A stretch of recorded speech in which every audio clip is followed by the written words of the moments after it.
Yo, yo, la famille. Oh.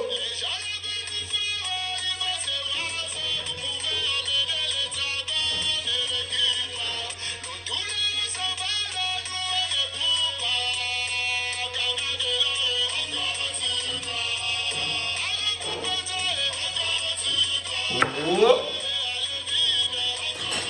Je suis une panthère et plus quoi encore. Chaud. C'est vos docteurs Start, les gars. La première panthère nationale, la Pali Bongo.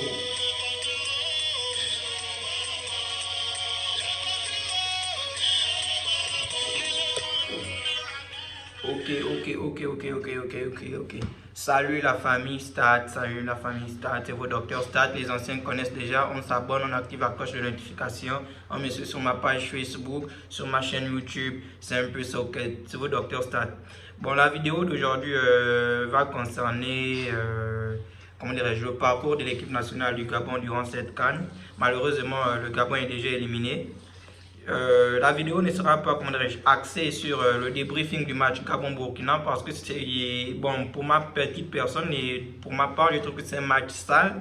C'est un match sale pour qu'au niveau de l'arbitrage, en termes de jeu, en termes de qualité de jeu, le spectacle était au rendez-vous. Il y a vraiment eu de très belles choses à dire, mais malheureusement parce qu'il faut dire que je suis encore fait plus là du mal à passer, encore cette petite amertume.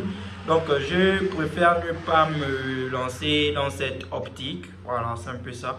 Donc nous allons parler du parcours de l'équipe nationale du Gabon durant toute cette CAN. Ensuite, nous allons revenir sur l'arbitrage de ce match. Ce seront juste les 2 points de cette vidéo. Ok, sans plus tarder, allons-y dans le vif du sujet. L'équipe nationale du Gabon. Avant d'arriver d'abord à cette CAN 2021 qui s'est jouée en 2022 au Cameroun, nous allons d'abord essayer d'énumérer tous les soucis qui se sont passés autour de la Fédération de football gabonaise et au sein aussi de la présidence pour terminer dans le collectif en lui-même. Au début de la CAN, on ne donnait pas cher de cette équipe du Gabon, parce qu'il y avait des problèmes en interne et des problèmes en externe. Notamment avec le souci de Capello, la pédophilie au sein des sélections, et les sélections U12, U17, etc. Et pour ne pas s'arrêter là, il y a eu une préparation avec beaucoup de perturbations. Il y a vraiment eu des perturbations. Nous avons observé des perturbations durant cette préparation. Et nous avons encore vu à Dubaï, avant même d'arriver à Dubaï, nous avons une information de la non-sélection de le frère s'appelle comment? Didier Ibrahim Ndong, la non-sélection de Didier Ibrahim Ndong qui a fait couler d'encre. Pourquoi? Parce qu'il réclamait tout simplement la reprise du championnat, plus que le championnat gabonais, ça fait pratiquement 2 saisons qu'il ne se joue plus. Donc en tant que ex-joueur de ce championnat, qu'il était détecté dans ce championnat, il essaie de promouvoir, peut-être pas promouvoir, mais il essaie de réclamer la reprise du championnat gabonais. Malheureusement, il y a eu beaucoup de tumultueux autour de ça, donc ce qui a fait en sorte que Didier Ibrahim Ndong n'a pas été appelé. Et nous arrivons au niveau de la préparation de la CAN. Les gars partent à Dubaï, pour préparer la CAN. Et là-bas, leur dernier match amical contre ce même Burkina, l'équipe du Gabon s'incline 3-0. C'est un match qui a fait mal et d'où le peuple a tourné le dos. Par rapport aux événements, le peuple a tourné le dos à cette équipe nationale parce qu'ils ont estimé que les gars ne méritaient pas le soutien du peuple. Donc cette équipe a commencé la compétition, cette équipe a commencé la CAN sans le soutien du peuple gabonais. Et c'était un peu dur, Mais je tiens encore à les tirer mon chapeau. Pourquoi? Parce qu'au fur et à mesure, ils ont su regagner la confiance du peuple. Ils ont su redevenir les chouchous du peuple gabonais. Donc, ce sont vraiment, ce sont des gestes vraiment qui se apprennent avec beaucoup d'admiration, avec beaucoup de respect, avec beaucoup de profondeur dans cet élancé footballistique que les gars ont essayé de proposer. Donc, quand on arrive à la CAN, on a Pierre-Emerick Aubameyang qui est testé positif à la Covid-19 avec Mario Lemina. Le Gabon s'en va affronter le Comores sans ces 2 stars. Sans leur leader national Pierre-Emerick Aubameyang. l'incontestable, l'indétrônable, le ballon d'or africain, le seul et unique ballon d'or africain gabonais.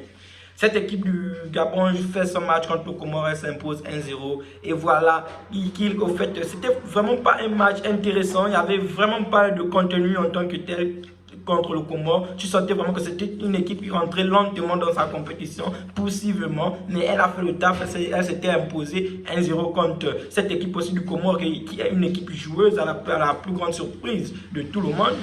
Donc c'était un peu ça. Et quand ils sont censés jouer leur deuxième match, l'équipe nationale du Gabon est censée jouer leur deuxième match contre, évidemment, le Maroc. Non, le Ghana. Le deuxième match, je crois que c'était contre le Ghana.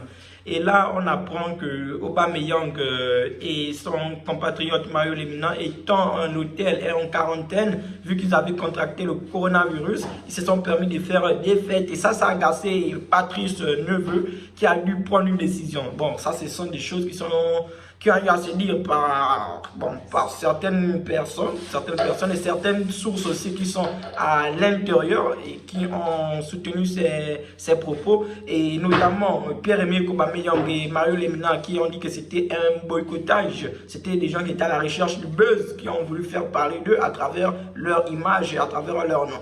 Donc, de tout ce qui s'est dit, il y a des choses qui se sont passées. On a eu Pierre-Emerick Aubameyang et Mario Lemina qui ont dû, comment dirais-je, bon, de manière officielle, pour des raisons sanitaires, qui ont dû se rapprocher de leur club respectif afin de poursuivre des examens un peu plus poussés. Donc, le Gabon part jouer contre le Ghana sans Pierre-Emerick Aubameyang. Il joue sans Mario Lemina.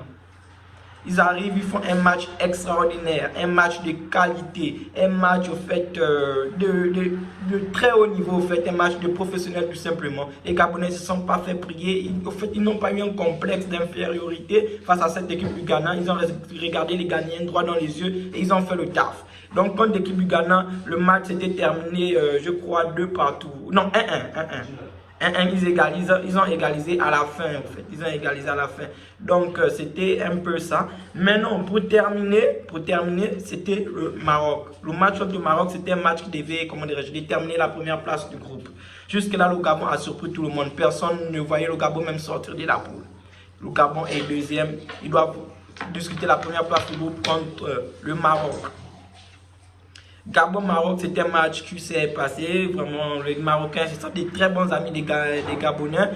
C'était aussi un match en qualité, riche en contenu, riche en technique, riche en vivacité, riche en rapidité d'exécution. Vraiment, le spectacle était au rendez-vous. Ils se sont départagés avec un match nul, 2 buts partout.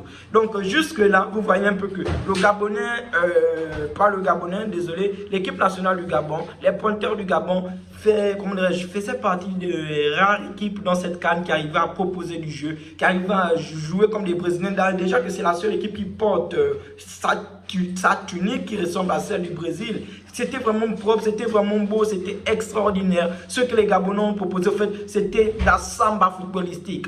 La samba footballistique, là, comme disent les Mexicains, PC, ballonné, PC. C'était un peu, en fait, c'était beau, c'était extraordinaire. Vraiment, les 3 premiers matchs du Gabon étaient des matchs vraiment, il n'y avait rien à dire, c'était à couper le souffle. Des Panthères dans leur art. Les Panthères dans leur magnificence, les Panthères dans leur mystification footballistique.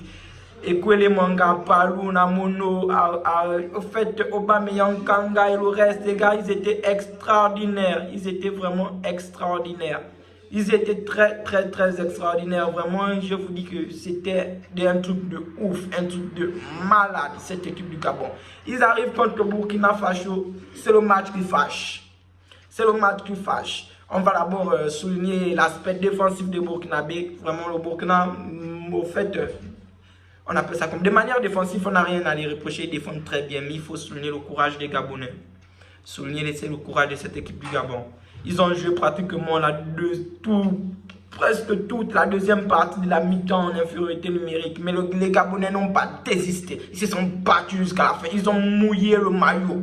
Et ce qu'on reprochait à cette équipe avant, c'est qu'on avait l'impression qu'ils ne jouaient pas, ils n'avaient pas l'amour du pays, qu'ils ne mettaient pas les organes. Mais là, ce n'est même pas les organes qu'ils ont mis. Ils ont mis leur vie, au fait, ils ont mis leur âme dans ce match. Et qu'au bout de 120 minutes, les gars étaient épuisés.